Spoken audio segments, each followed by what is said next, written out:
الحمدللہ والصلاة والسلام علی رسول اللہ اما بعد۔ کتاب عمدۃ الاحکام کی احادیث پڑھنے پڑھانے کا سلسلہ جو اللہ کے فضل سے جاری ہے، اس میں آج ہم یہ حدیث پڑھیں گے۔ عن ابی سعید الخدری رضی اللہ عنہ قال قال رسول اللہ صلی اللہ علیہ وسلم اذا سمعتم المؤذن فقولوا مثل ما يقول۔ یہ حدیث صحیح بخاری اور صحیح مسلم اور حدیث کی اور کتابوں میں ہے۔ ابو سعید خدری رضی اللہ عنہ بیان کرتے ہیں کہ نبی صلی اللہ علیہ وسلم نے فرمایا کہ جب تم مؤذن کو اذان پکارتے ہوئے سنو تو تم بھی ویسے ہی کہو جیسا کہ مؤذن کہہ رہا ہے۔ اسے اذان کا جواب کہتے ہیں۔ اذان کا جواب دینا یعنی مؤذن جو کلمات کہہ رہا ہے انہی کلمات کا دہرانا۔ اسے امام بخاری نے کتاب الاذان باب ما یقول اذا سمع المنادی، کتاب الاذان میں یہ باب کے تحت ذکر کیا ہے کہ جب آدمی اذان دینے والے کو سنے تو کیا جواب میں کہے۔ اسی طرح سے امام مسلم نے کتاب الصلاۃ باب استحباب القول مثل قول المؤذن لمن سمعہ، اور امام ابو داؤد نے کتاب الصلاۃ باب ما یقول اذا سمع المؤذن، اور امام ترمذی نے کتاب الصلاۃ باب ما جاء ما یقول الرجل اذا اذن المؤذن، اور امام نسائی نے کتاب الاذان باب القول مثل ما یقول المؤذن، اور امام ابن ماجہ نے کتاب الاذان باب ما یقول اذا اذن المؤذن۔ تو یہ حدیث آپ نے سنی کہ رسول اللہ صلی اللہ علیہ وسلم نے فرمایا کہ جب اذان سنو تو اس کا جواب دو، جس طرح مؤذن کہہ رہا ہے ویسے ہی کہو۔ یعنی جب مؤذن کہے اللہ اکبر تو آپ بھی کہیے اللہ اکبر۔ جب وہ کہے اللہ اکبر اللہ اکبر اللہ اکبر، 4 تکبیر کہے تو آپ بھی اسے سن لینے کے بعد کہیں اللہ اکبر اللہ اکبر اللہ اکبر 4 مرتبہ۔ پھر جب مؤذن کہے اشہد ان لا الہ الا اللہ تو آپ بھی کہیے اشہد ان لا الہ الا اللہ۔ پھر جب مؤذن کہے اشہد ان محمد رسول اللہ تو آپ بھی کہیے اشہد ان محمد رسول اللہ۔ اور پھر جب اسی طرح سے باقی کلمات میں کہیں سوائے حی علی الصلاح اور حی علی الفلاح کے، کیونکہ صحیح مسلم میں یہ بات ثابت ہے۔ صحیح مسلم میں کتاب الصلاح باب استحباب القول مثل قول المؤذن لمن سمع، اسی باب کے اندر وہ حدیث بھی موجود ہے عمر رضی اللہ عنہ کی کہ جب مؤذن کہے حی علی الصلاح تو آپ اس کے جواب میں کہیں گے لا حول ولا قوت الا باللہ، اور ایسے ہی جب مؤذن کہے حی علی الفلاح تو آپ اس کے جواب میں کہیں گے لا حول ولا قوت الا باللہ۔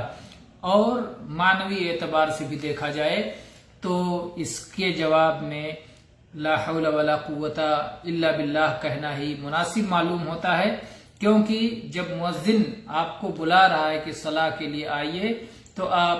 کامیابی کے لیے آئیے، تو آپ اس کے جواب میں کہتے ہیں آپ اللہ سے مدد چاہتے ہیں، اور آپ کہتے ہیں کہ اللہ کی دی ہوئی طاقت کے بغیر اور اللہ کی مدد اور اللہ کی توفیق کے بغیر ہمارے اندر کوئی حس و حرکت اور ایک جگہ سے دوسری جگہ جانا اور کسی قسم کی کوئی قوت موجود نہیں ہے۔ تو ہم اللہ سے مدد کے طلبگار ہوتے ہیں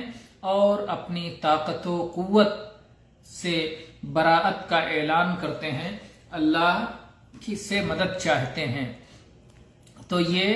اس موقع پر جواب دیا جاتا ہے جب مؤذن کہہ کر کے خاموش ہو جائے۔ ظاہر بات ہے جب مؤذن کہے گا اللہ اکبر اس کے بعد تھوڑی دیر کے لیے خاموش رہتا ہے، تو اس خاموشی کے دوران ہم جواب دیں گے اللہ اکبر، جیسا کہ سنن نسائی میں ام سلمہ رضی اللہ عنہا کی حدیث موجود ہے کہ نبی صلی اللہ علیہ وسلم اس وقت جواب دیتے تھے جب مؤذن کہہ کر کے خاموش ہو جاتا تھا۔ اور اسی طرح سے آدمی کو اہتمام کرنا چاہیے، اس کا یہ سنت ہے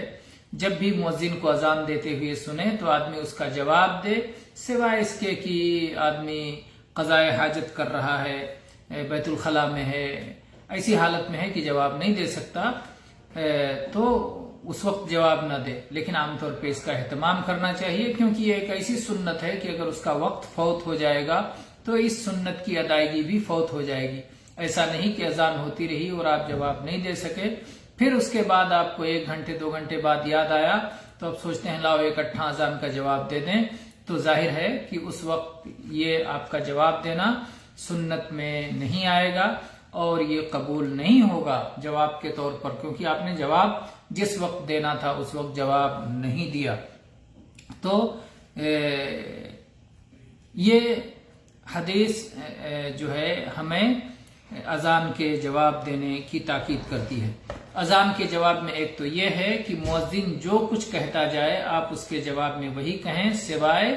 حی علی الصلاۃ اور حی علی الفلاح کے جواب میں لا حول ولا قوت الا باللہ کہیں گے، اور جب مؤذن پوری اذان مکمل کر لے تو اس کے بعد یہ دعا پڑھیں گے جو صحیح بخاری میں جابر بن عبداللہ رضی اللہ عنہما سے مروی ہے کہ اللہ کے رسول صلی اللہ علیہ وسلم نے فرمایا کہ جو شخص اذان سن لینے کے بعد یہ دعا پڑھے، اللہم رب هذه الدعوة التامة والصلاة القائمة آت محمدا الوسیلة والفضیلہ وابعثه مقاما محمودا الذی وعدتہ، جو شخص یہ دعا پڑھے گا کہ اے اس مکمل دعوت کے رب اور اے قائم ہونے والی صلاۃ کے رب، محمد صلی اللہ علیہ وسلم کو مقام وسیلہ عطا فرما اور آپ کو فضیلت عطا فرما اور آپ کو اس قابل تعریف مقام پر اٹھا جس کا تو نے ان سے وعدہ کیا ہے، مقام محمود پہ آپ کو قیام کا شرف عطا فرما۔ جو شخص یہ دعا کرتا ہے اللہ کے نبی صلی اللہ علیہ وسلم فرماتے ہیں حلت لہو شفاعتی یوم القیامہ، بروز قیامت ایسے شخص کو میری شفاعت حاصل ہونے والی ہے۔ اور ہم گنہگاروں کو ظاہر ہے کہ نبی کریم صلی اللہ علیہ وسلم کی شفاعت مل جائے تو ہمارے لیے کتنی بڑی خوش نصیبی کی بات ہوگی، اسی لیے ہمیں وہ اعمال اپنانا چاہیے جن سے نبی کریم صلی اللہ علیہ وسلم کی شفاعت مل سکتی ہے۔ تو آج کے درس کے لیے اتنا کافی ہے۔ وآخر دعوانا ان الحمد للہ رب العالمین وصلی اللہ علی نبینا وسلم۔